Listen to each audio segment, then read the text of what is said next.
Hello everyone. One of the biggest mistakes many candidates make when preparing for the CASC exam is studying randomly without focusing on the most common station types. In reality, a relatively small number of station types appear again and again in the CASC exam. If you prepare these stations well, you will cover a large proportion of the exam. In this video, I will walk you through 10 common CASC stations you must practice before the exam. The first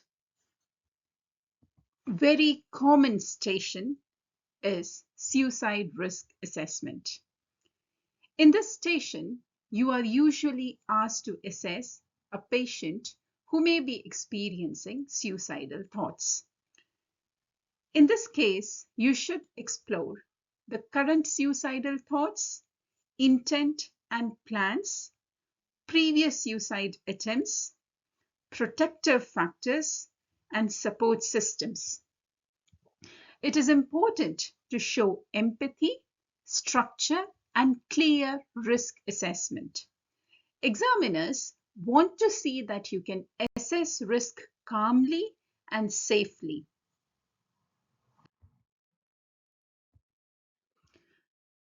The second station type is breaking bad news. This is another very common station. For example, you may need to inform a patient about a diagnosis, which can be a psychiatric diagnosis like schizophrenia, dementia, or bipolar disorder. Or it can also be something like a brain tumor. So in this station, examiners are looking for clear explanation, empathy, checking the patient's understanding, and allowing time for questions. Good communication skills are very important in this type of station. Capacity assessment stations are also very common. You may be asked to assess whether a patient has the capacity to make a decision about treatment or admission.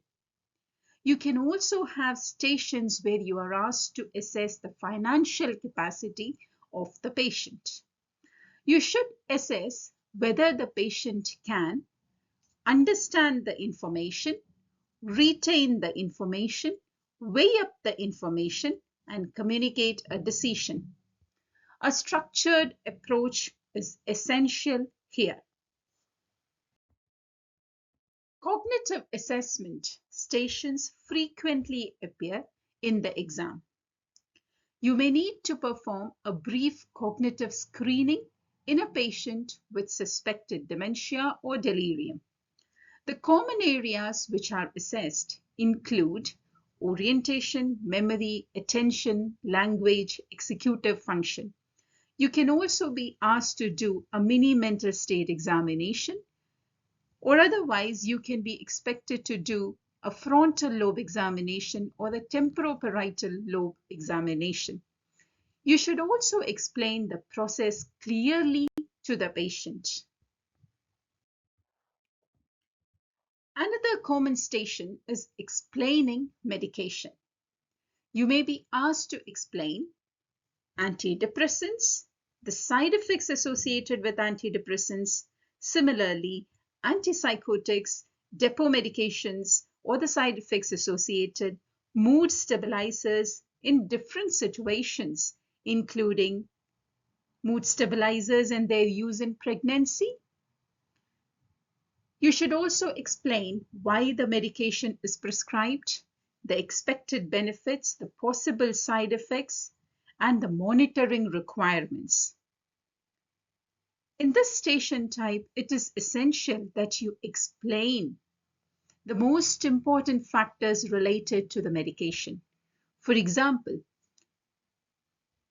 the station would be inadequate if you are not going to explain the granulocytosis associated with clozapine, or It would be incomplete if you don't talk about lithium toxicity when you are going to explain about lithium augmentation in a patient with depression.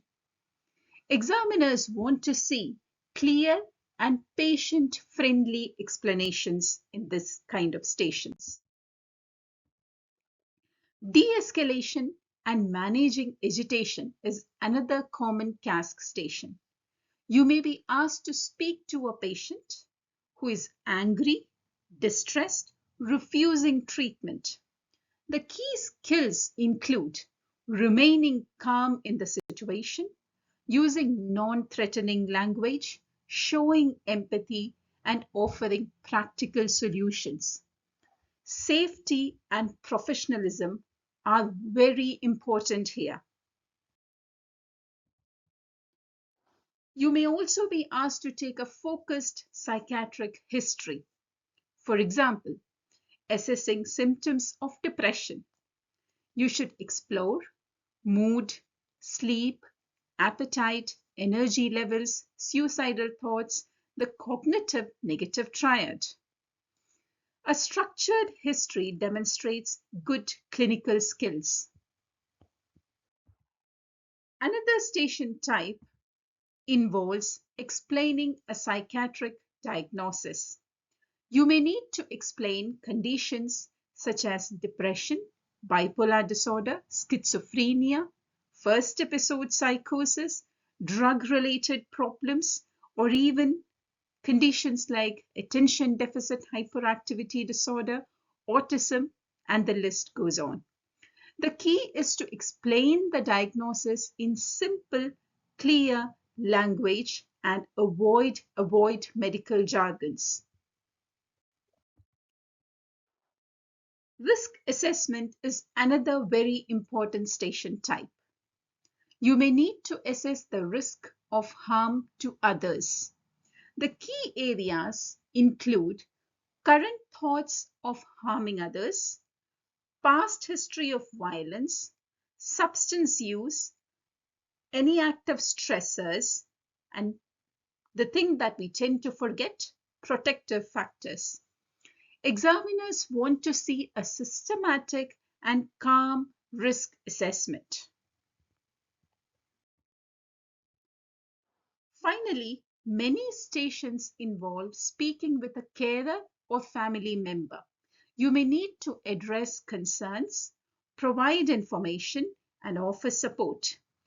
Good communication and empathy are essential in these kind of stations. So, these are 10 common CASC station types that frequently appear in the exam. If you practice these station types carefully, you will be able to cover a large part of the CASC exam. If you would like a structured step-by-step framework for approaching CASC stations, you can find the link to my CASC course in the description below. And if you found this video helpful, please consider subscribing to the channel for more CASC preparation tips. Thank you for watching.